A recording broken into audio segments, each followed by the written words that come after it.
Oh great, Duncan's now got to deal with Serpent soldiers. Here's your look at the Mattel Master Universe Origins, Serpent Claw Man-at-Arms, Snake Hunting Weapons Master.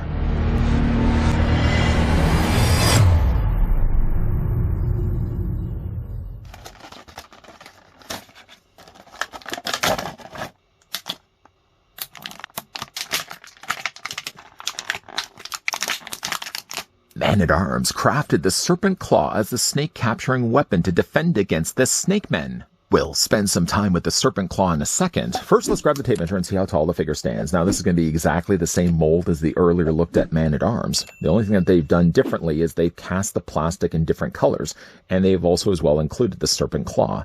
The figure, though, stands about the same, so he's about 5.5 inches in height, or the figure is going to be 14 centimeters tall.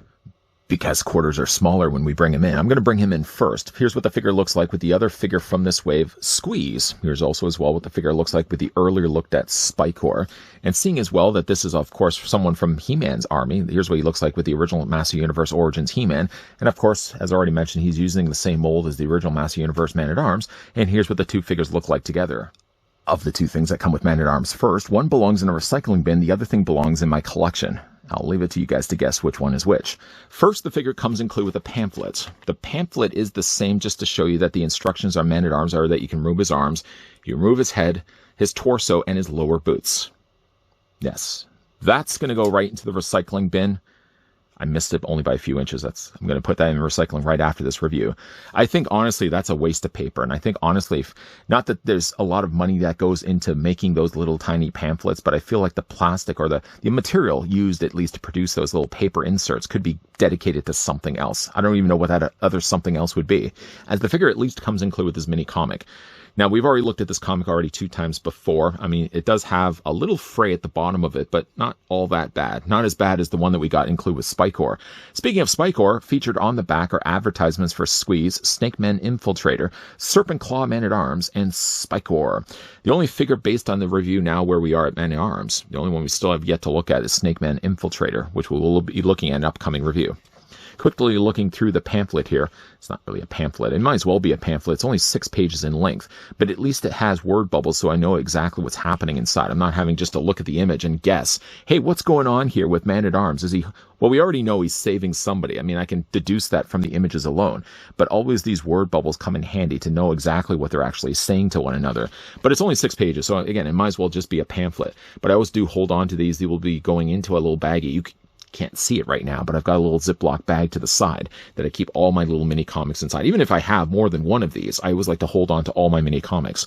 I will also as well be holding on to the next accessories. The figure comes included with his mace. I will say I'm a little bummed by the idea that now this figure is based on the original 2000X Man-at-Arms. The Serpent Claw Man-at-Arms would have had something similar to this of a mace, except the difference with the original 2000X Man-at-Arms is it would have also had a little plastic threading here, and on the end of it would have basically been a claw piece.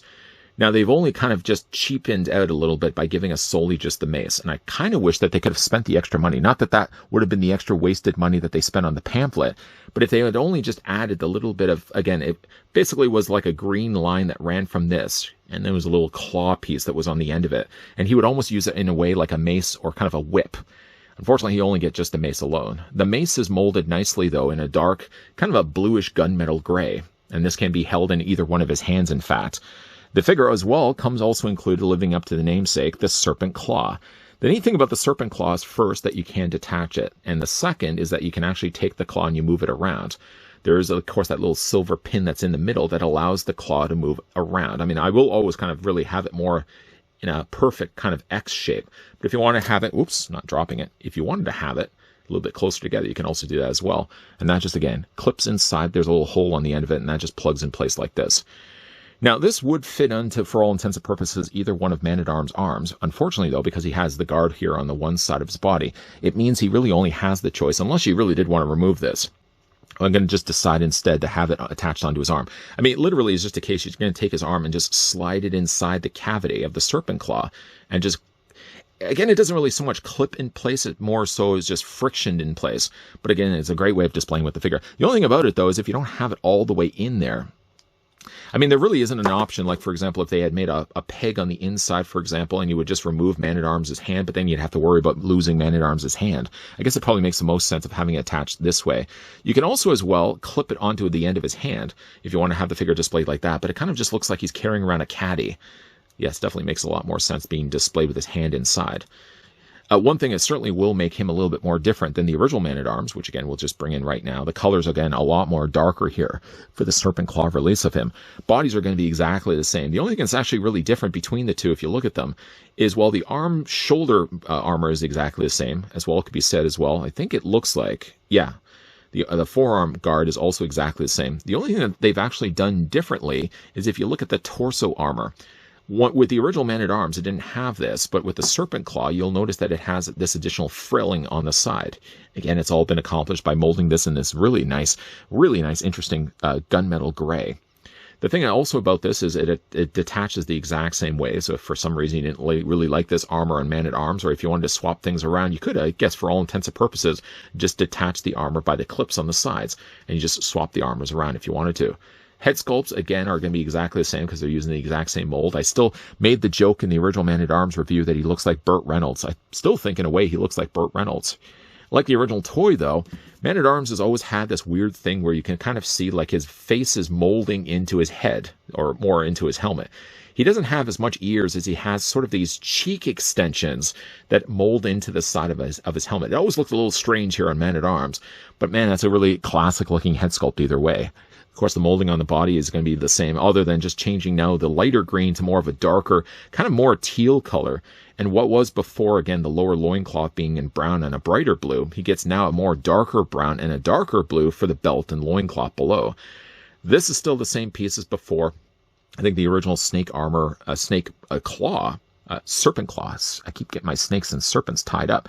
But the original Serpent Claw Man-at-Arms from the 2000X series would have had more just a boot. It wouldn't have actually been a boot guard over top of it. But again, they're using the one from before with Man-at-Arms. So again, a lot of the same mold is getting carried over, but at least we get ourselves a brand new torso piece. I'm really liking the look of that. I think also as well, the original Serpent Claw Man-at-Arms, I wanted to keep saying snake. Serpent Claw Man-at-Arms also would have had this painted in blue. So they've kind of cheapened a bit by not actually molding it. But if you wanted to base this more on the original classic toy line, the original classic toy line probably would have not also painted that in blue, so they probably followed suit with that. For the articulation on Man-at-Arms, it's going to be exactly the same as the one before, so the head's going to be on ball joint. You can rotate it all the way around. Even though he really does have this mouth guard in front of him, it doesn't limit at all the articulation for the figure, so you can easily move the head around, no problems there. Rotating the arms is also something that's easy to do, although the only thing about it, though, is when you rotate it too far, this has happened to me several times. Not that I'm really going to be rotating the arms around anyways, but if you rotate them all the way, it seems to be also something that pops the arms out of the sockets of the shoulders. It didn't happen there, but it happened at least 2 times before when I was trying to, yeah, see, it just did that as well. So yeah, you may not want to rotate it all the way around. Just know that if you do, it's easy to plug it back into place.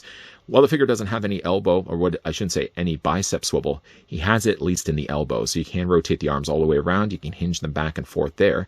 And you can also as well rotate the hands. That's the same on this side, although most of it is covered by shoulder armor and forearm armor. So it's going to be a little harder to kind of get things in there. And of course, as you're moving the arms, this is always something on the original figure as well was prone to happening. This always moves around and shifts too loosely. And unfortunately, if you look at the bottom of this, the original Man-at-Arms also had this problem as well. By not adding a secondary clip right here, it doesn't allow you to bring this any tighter than what it is.